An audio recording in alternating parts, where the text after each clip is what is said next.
Hello student, good evening to all of you. Welcome to my YouTube channel BSc Bio वाला।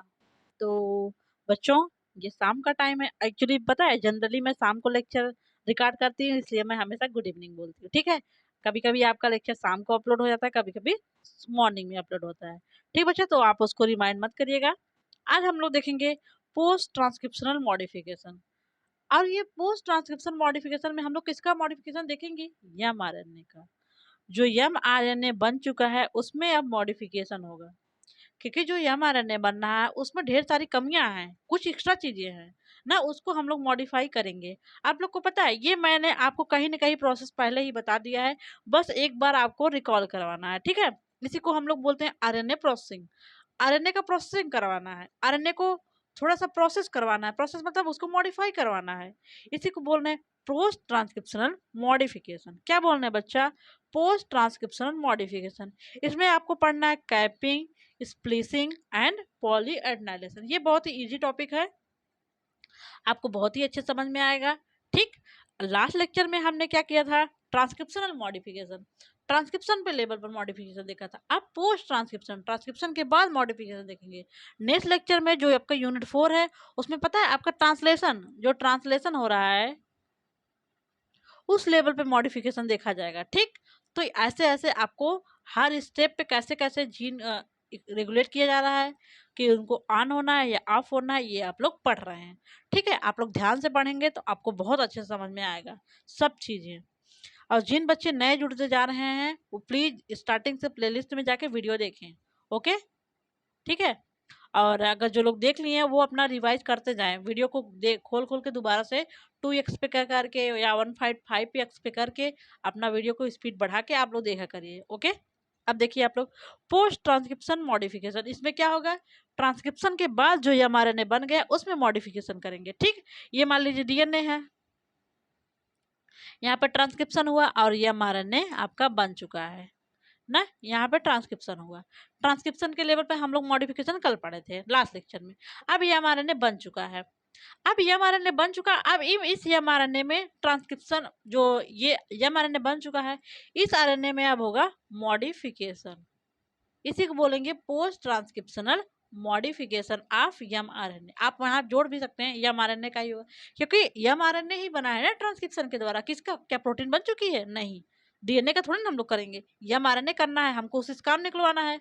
काम क्या निकलवाना? हमारा क्या है? प्रोटीन हमको बनाना है, तो उसी का हम लोग मॉडिफिकेशन करेंगे।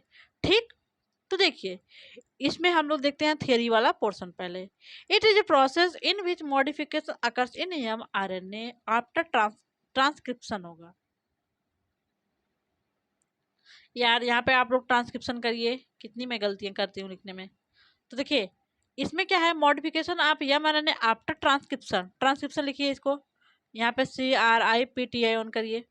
ठीक, so called post transcriptional modification. RNA में ट्रांसक्रिप्शन के बाद मॉडिफिकेशन हो रहा है, इसीलिए इसको बोलना है post transcriptional modification of mRNA. ठीक, post transcriptional modification of mRNA called as RNA processing. इस पोस्ट ट्रांसक्रिप्शनल मॉडिफिकेशन को क्या बोलते हैं? आरएनए प्रोसेसिंग भी बोलते हैं। क्या बोलते हैं बच्चों? RNA processing. क्या होता है? RNA processing. हम लोग प्रोसेसिंग कर रहे हैं आरएनए के में, कुछ चेंजिंग कर रहे हैं। ठीक, ताकि ये जाके कुछ ऐड करेंगे या फिर कुछ हटाएंगे वहां से, ताकि जाके जो हमको, जिस हमको प्रोटीन की जरूरत है वो प्रोटीन ये बनाए आरएनए। तो ये क्या है? Post transcriptional modification. ट्रांसक्रिप्शन के बाद जो एमआरएनए बना है उसमें मॉडिफिकेशन हो रहा है, उसी को बोल रहे हैं post transcriptional modification of mRNA. तो क्या टॉपिक पढ़ना है? आपको अच्छे से समझ में आया? ठीक, समझ में आ गया। आइए नेक्स्ट आगे चलते हैं। This process occurs only in eukaryotic mRNA या फिर एचआरएनए एब्सेंट इन प्रोकैरियोट। मैंने जब आपको ट्रांसक्रिप्शन पढ़ाया था, हमने वहीं पे आपको इसको बता दिया था। ठीक, तो ये जो प्रोसेसिंग का प्रोसेस होता है पता है, वो बस यूकैरियोट में होता है। हमने स्प्लिट जीन और नॉन स्प्लिट जीन के बारे में आपको बताया था। ठीक है, जो स्प्लिट जीन होता है वो यूकैरियोटिक जीन होता है, वो उसका आरएनए प्रोसेसिंग में जाता है। लेकिन जो प्रोकैरियोटिक जीन है वो नॉन स्प्लिट जीन है। ठीक, अच्छा, यूकैरियोटिक का ही एमआरएनए या एचआरएनए अभी आपको एचएनआरएनए क्या है बताएंगे। यूकैरियोटिक एमआरएनए का ही प्रोसेसिंग होता है क्योंकि इसमें कुछ इनएक्टिव रीजन होते हैं। हमने आपको आरएनए का स्ट्रक्चर बताया था एमआरएनए, इसमें कुछ एक्सान जो एक्टिव पार्ट है और इंट्रॉन जो इनएक्टिव पार्ट है, एक्सान इंट्रॉन ऐसे ही क्रम में रहते हैं। तो हमको प्रोसेसिंग में क्या करना है, जो इनएक्टिव जीन रीजन है इसका इंट्रॉन को, यही हमको हटाना है। ठीक है, यही हमको प्रोसेसिंग में करना है। तो the RNA which are formed in transcription called hnRNA. अभी तो मैं बोल रही थी ट्रांसक्रिप्शन के द्वारा ये एमआरएनए बनना था, लेकिन वो एक्चुअल में एचएनआरएनए थे। एचएनआरएनए का मतलब हेट्रोजीनस न्यूक्लियर आरएनए का था। क्यों?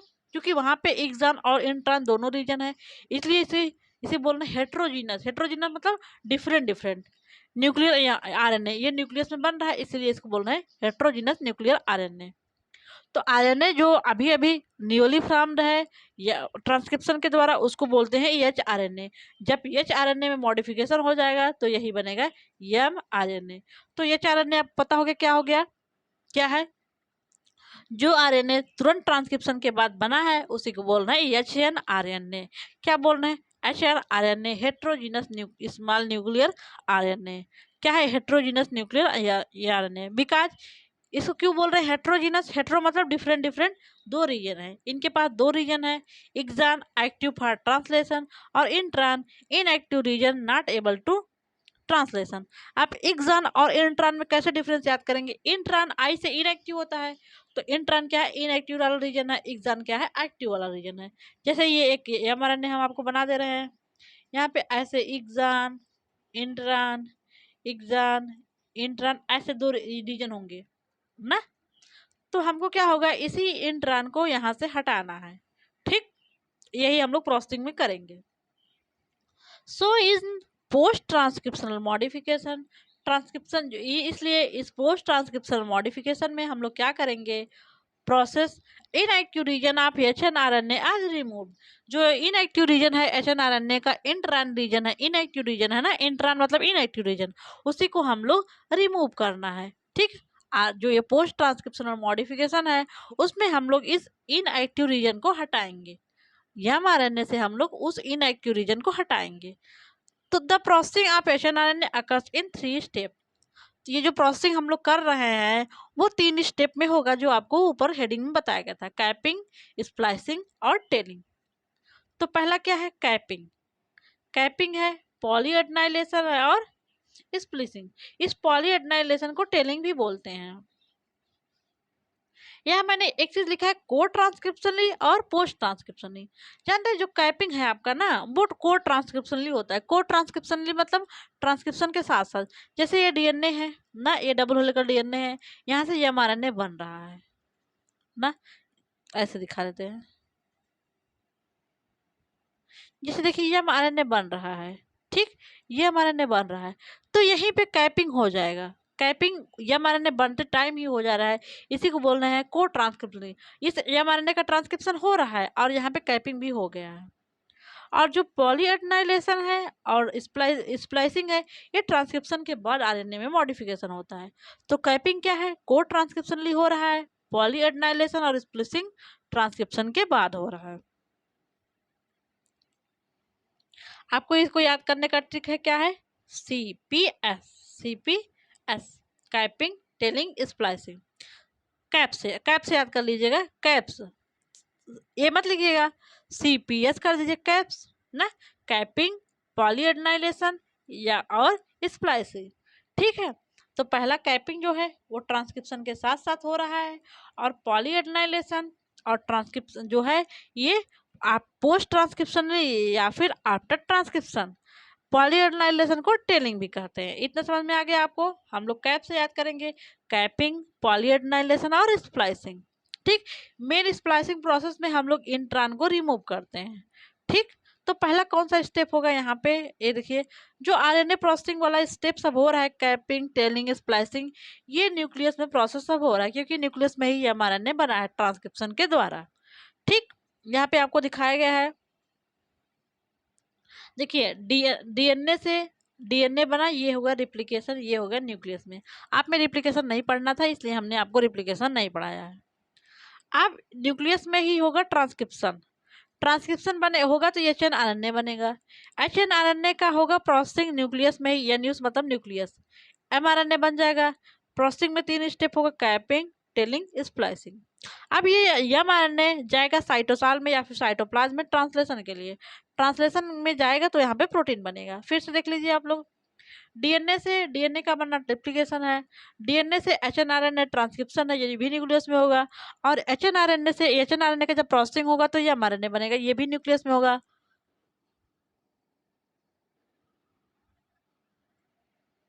अब जो ये एमआरएनए है ये साइटोप्लाज्म में इसको भेजा जाएगा प्रोटीन सिंथेसिस के लिए। देखिए ये साइटो न्यूक्लियस है, इसमें जो ये एमआरएनए है इसको न्यूक्लियर पोर के द्वारा यहाँ बाहर भेजा जाएगा। बाहर भेज के आके यहाँ पे प्रोटीन सिंथेसिस होगा। प्रोटीन सिंथेसिस की प्रोसेस कैसे होती है आपको तो वेल नोन है, सबको पता है ना, मैंने बहुत ही अच्छे से पढ़ाया है। अब देखिए H N R N A M R N A का एक हमने फिगर बनाया है, H N R N A का लीजिए या एम आर एन ए। ठीक, ये देखिए ये एम आर एन ए है, इसका एम आर एन ए है, आर एन ए है तो इसका 5 प्राइम एंड और 3 प्राइम एंड होगा ही ना, फिक्स है।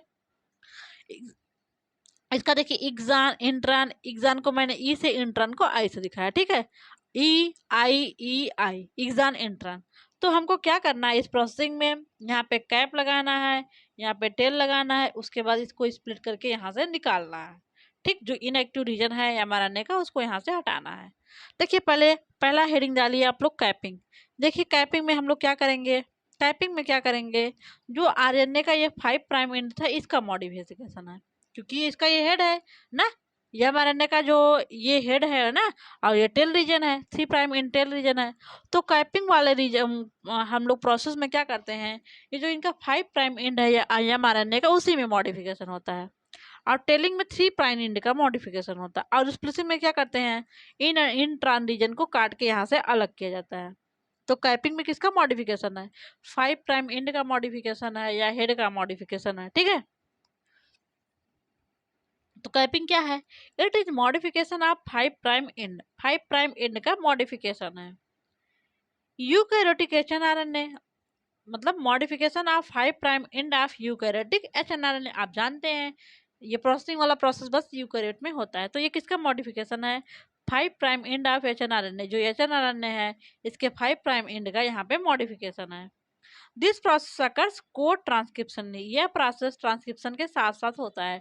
डीएनए से एमआरएनए बन रहा है तभी इसको कैपिंग कर दिया जाएगा इसके 5 प्राइम एंड पे।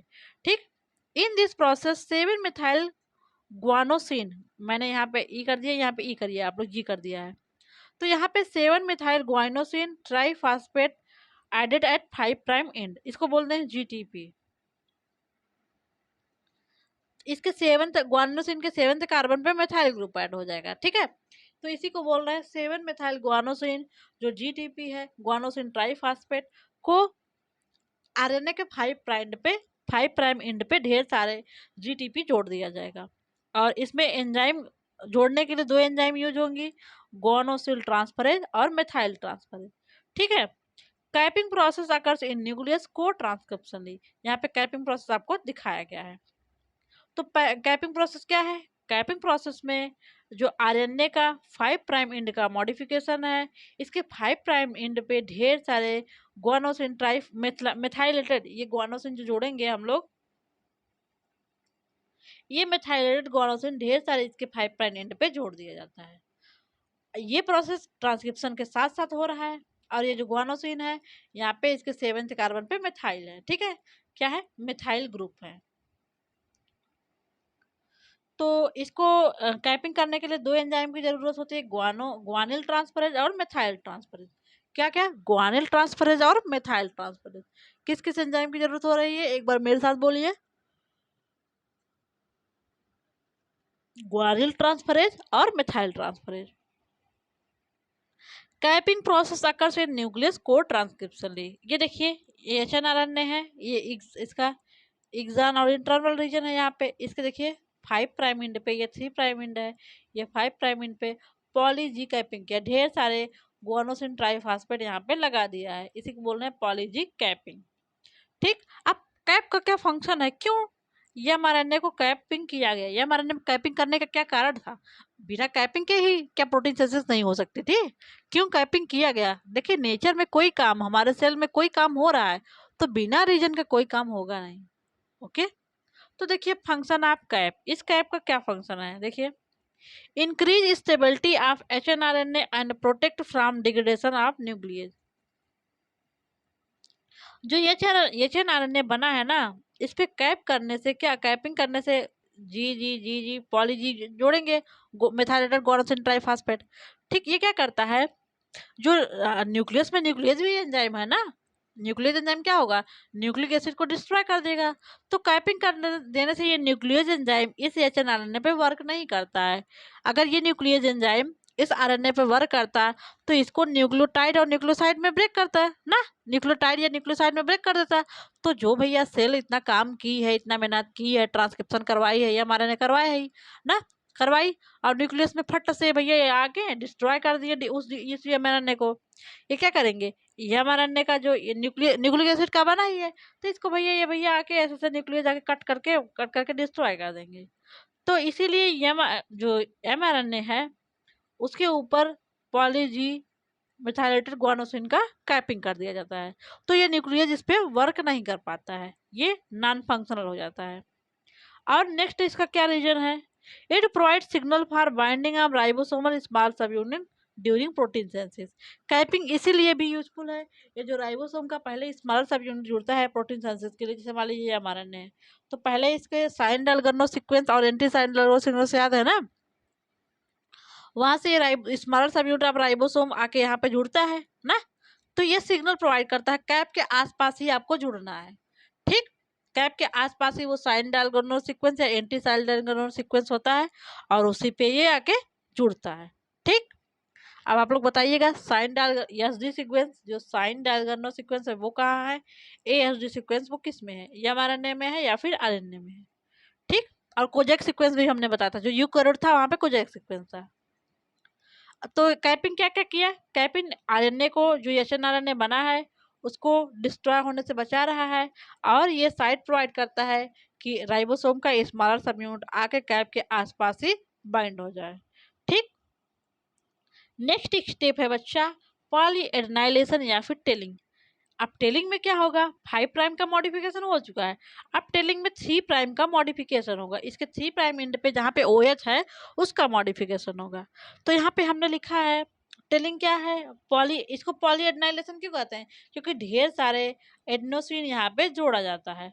जैसे वहाँ पे मेथाइलेटेड गुआनोसिन जोड़ा गया था हेड पे, वैसे यहाँ पे ढेर सारे एडेनोसिन जोड़ा जाता है। तो पॉली एडेनाइलेशन क्या है, modification of 3 prime end of eukaryotic mRNA। ये किसका मॉडिफिकेशन है, mRNA के 3 प्राइम एंड का मॉडिफिकेशन है। ठीक, this process occurs post transcriptionally in nucleus. ये प्रोसेस ट्रांसक्रिप्शन के बाद होता है और न्यूक्लियस में होता है। ऊपर वाला जो कैपिंग था वो भी न्यूक्लियस में था, लेकिन वो ट्रांसक्रिप्शन के साथ साथ हो रहा था। In this process addition of about 200 to 300 adenosine molecule at 3 prime in the presence of enzyme poly A polymerase। क्या करेंगे, इसमें जो mRNA है उसके 3 प्राइम एंड पे लगभग 200 से 300 एडेनोसिन मॉलिक्यूल जोड़ देंगे। ठीक है, लगभग 200 से 300 एडेनोसिन मॉलिक्यूल यहाँ पे जोड़ देंगे, और एंजाइम जो क्या काम करेगी वो poly A polymerase. Poly A polymerase क्यों, क्योंकि पॉली मतलब डिफरेंट में ढेर सारे एडेनोसिन, और पॉलीमरेज मतलब ये पॉलीमरेज हो गया। तो एंजाइम क्या है, पॉली ए पॉलीमरेज। इसमें क्या एंजाइम था, इसमें जो दो एंजाइम थी, देखिए इसमें गुआनिल ट्रांसफरेज और मेथाइल ट्रांसफरेज था, लेकिन यहाँ पे पॉली ए पॉलीमरेज है। तो यहाँ पे कैपिंग आप टेलिंग आपको दिखाया गया है। देखिए, ये देखिए कैपिंग हो चुका है mRNA पे, यहाँ पे जी जी जी जी जुड़ चुका है। ये HNRNA है। अब पॉली ए पॉलीमरेज आएगा, इसके 3 प्राइम एंड पे काम करेगा, है ना। 3 प्राइम एंड पे क्या करेगा, ये कैप है ही, ये इसके 3 प्राइम एंड पे ढेर सारे एडेनोसिन, लगभग 200 से 300 एडेनोसिन जोड़ देगा। ठीक, यहाँ पे हमने दिखाया है ऐसे लीनियर फॉर्म में। ये कैप हो गया यहाँ पे, और यहाँ पे कैप बना लीजिएगा, और यहाँ पे ढेर सारे लगभग 250 या 300, 200 से 300 पॉली ए, यहाँ पे एडनोसिन ढेर सारे जुड़ जाएंगे। ठीक, इसी को बोलेंगे 3 प्राइम टेलिंग। अब टेलिंग क्यों हुआ? कैपिंग आपने देखा था, वो mRNA की लाइफ साइकिल को बढ़ा रहा था, उसको डिग्रेडेशन से बचा रहा था, और ये क्या कर रहा था, और यहाँ पे राइबोसोमल सब यूनिट को, स्मॉलर सब यूनिट को बाइंड करने के लिए साइट प्रोवाइड कर रहा था। अब टेलिंग क्यों हुआ? क्यों हुआ टेलिंग? अब टेलिंग का क्या फंक्शन है? टेलिंग में क्या हुआ, जो mRNA था उसके 3 प्राइम एंड पे ढेर सारे एडेनोसिन जोड़ना था, और कैपिंग में ढेर सारे गुआनोसिन, जो मेथाइलेटेड गुआनोसिन है, उसको जोड़ना था। ठीक, टेलिंग क्या करता है? Increase average life of hnRNA. आपको पता होगा जो शार्टर ड्यूरेशन जिसकी लाइफ साइकिल है, मैंने टाइप्स ऑफ आरएनए बताया था, जो ये एमआरएनए या कह लीजिए एचएनआरएनए, इसकी लाइफ साइकिल बहुत शॉर्ट होती है। तो इसकी जो टेलिंग कर दिया जाता है, इससे थोड़ा सा इनकी लाइफ बढ़ जाती है, क्योंकि अगर एक्यूरेट कंडीशन नहीं मिला, ट्रांसलेशन के लिए ट्रांसक्रिप्शन हो चुका है, एमआरएनए बन चुका है, अगर फेवरेबल कंडीशन ट्रांसलेशन के लिए नहीं मिला, तो भैया ये एमआरएनए डिग्रेड हो जाएगा। इसलिए अगर थोड़ा सा टाइम लग रहा है, तो ये इसका प्रोसेसिंग होके तब न्यूक्लियर साइटोप्लाज्म में भेजा जाएगा, ताकि ये डिस्ट्रॉय ना हो पाए। तो यहाँ पे टेलिंग कर देंगे। ये क्या करता है टेलिंग, वो जो एचएनआरएनए बना है उसकी लाइफ साइकिल को ये बढ़ा देता है। और ये टेलिंग क्या करता है? Help in transport of mRNA from nucleus to cytoplasm. अब ये जो टेलिंग है, ये एचएनआरएनए को, एमआरएनए को न्यूक्लियस से साइटोप्लाज्म में जाने के लिए भी हेल्प करता है। ठीक, also help in initiation of translation. ये जो टेलिंग हुआ है वो ट्रांसलेशन का इनिशिएशन में भी हेल्प करता है। तो इतने सारे इसके काम हो, ये लाइफ साइकिल को बढ़ा दिया, और साइटोप्लाज्म से न्यूक्लियस में जाने के लिए इसकी हेल्प कर रहा है, और ये ट्रांसलेशन के इनिशिएशन में भी हेल्प कर रहा है। ठीक, तो आपको 2 स्टेप समझ में आ गया, कैपिंग और टेलिंग। कैपिंग भी आप लोगों ने समझ लिया, और टेलिंग भी समझ लिया। इन दोनों स्टेप में अगर कोई आपको समस्या हो तो बताइए, नहीं तो आगे बढ़ा जाए। ठीक, आपने कहा कोई समस्या नहीं है। अब देखिए स्प्लाइसिंग। स्प्लाइसिंग क्या है? स्प्लाइसिंग मतलब जानते हैं आप लोग? स्प्लिट करना, मतलब ब्रेक करना, ये ब्रेक करना, यही है स्प्लाइसिंग। यही है स्प्लाइसिंग, मतलब हम किसी थ्रेड को ब्रेक कर रहे हैं। अगर हमको किसी डीएनए किसी थ्रेड को ब्रेक करना है, आप अगर बायोटेक्नोलॉजी पढ़े होंगे तो आप देखेंगे वहाँ पे न्यूक्लियोज एंजाइम की जरूरत होती है। अगर मान लीजिए इसी किसी थ्रेड को हमको काटना है ना, तो किस एंजाइम की जरूरत होगी? न्यूक्लियस। अब इस कटे हुए थ्रेड को जोड़ने के लिए आपको किस एंजाइम की जरूरत होगी? पता है?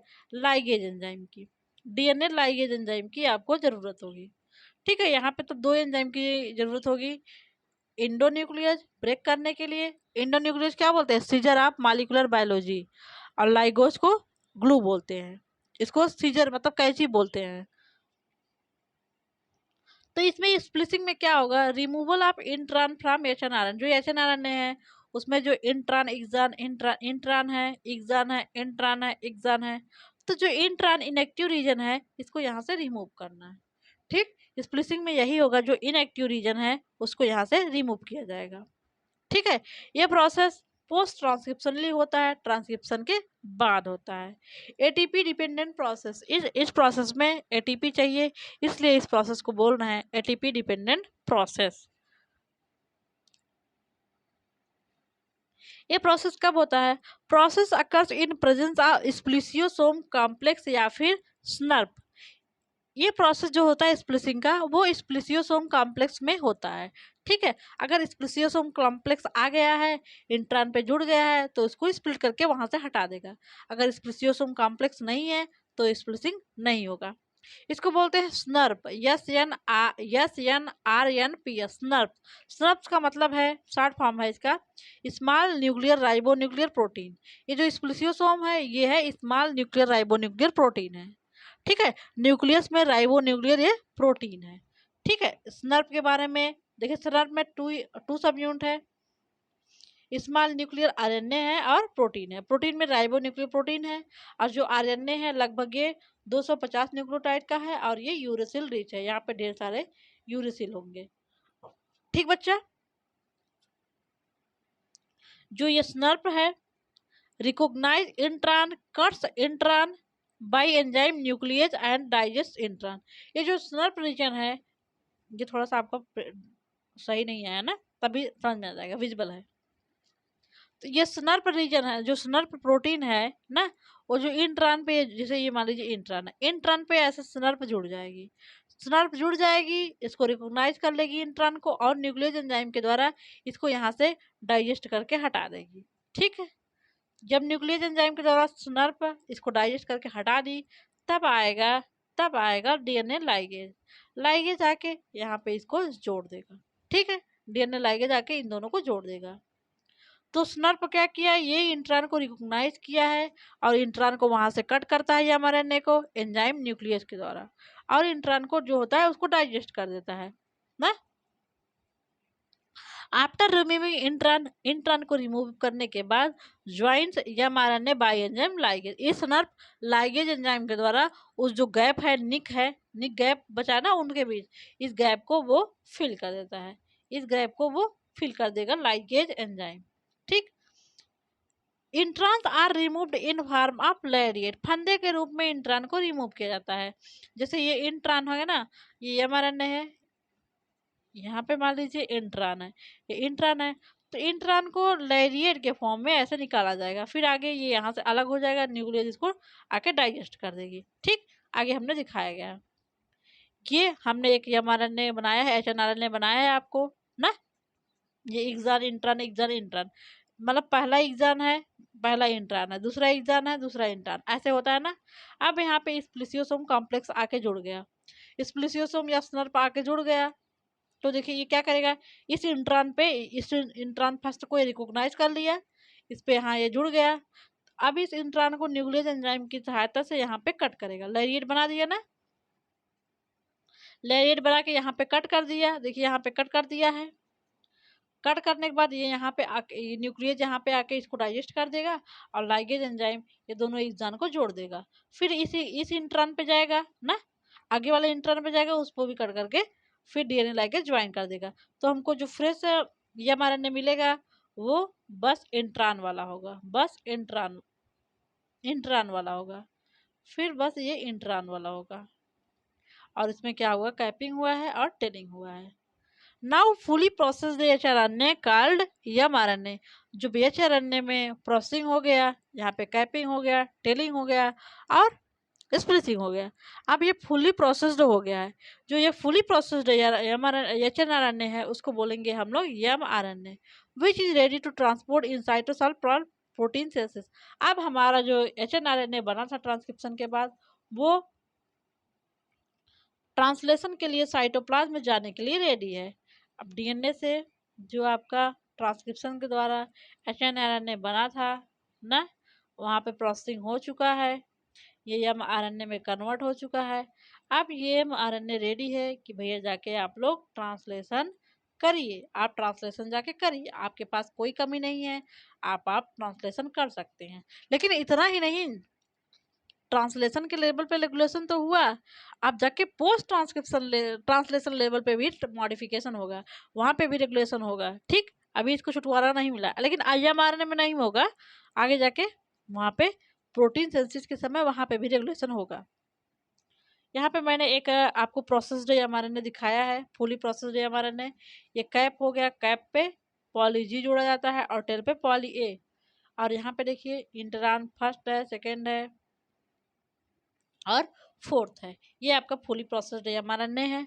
अब ये एमआरएनए ये साइटोप्लाज्म में जाके जो न्यूक्लियर पोर होता है ना, न्यूक्लियर पोर जो है, ये मान लीजिए न्यूक्लियस है अगर, तो न्यूक्लियर पोर के द्वारा ये एमआरएनए बाहर जाके प्रोटीन सिंथेसिस करवा सकता है। ठीक, that's all about processing of mRNA या फिर post transcriptional modification of mRNA. तो पोस्ट ट्रांसक्रिप्शनल मॉडिफिकेशन में आप लोगों ने क्या पढ़ा था, 3 स्टेप हम लोगों ने पढ़ा था, कैपिंग, टेलिंग और क्या पढ़ा था, स्प्लाइसिंग। कैपिंग में हम लोग किसका मॉडिफिकेशन पढ़ रहे थे, इसके 5 प्राइम एंड का मॉडिफिकेशन था। टेलिंग में इसके 3 प्राइम एंड का मॉडिफिकेशन था। स्प्लिसिंग में इंट्रान को कट करके वहां से हटाया जा रहा था। कैपिंग में ग्वानोसिन, मेथाइलेटेड ग्वानोसिन जोड़ा गया था। टेलिंग में एडनोसिन जोड़ा गया था, और स्प्लिसिंग में 2 एंजाइम न्यूक्लियस और लाइगेज का फंक्शन था। न्यूक्लियस क्या कर रहा था, जो एग्जाम इंट्रान है, इनएक्टिव रीजन है, उसको ये लाइगेज के फॉर्म में काट के हटा रहा था और जो लाइगेज एंजाइम आके जोड़ दे रहा था।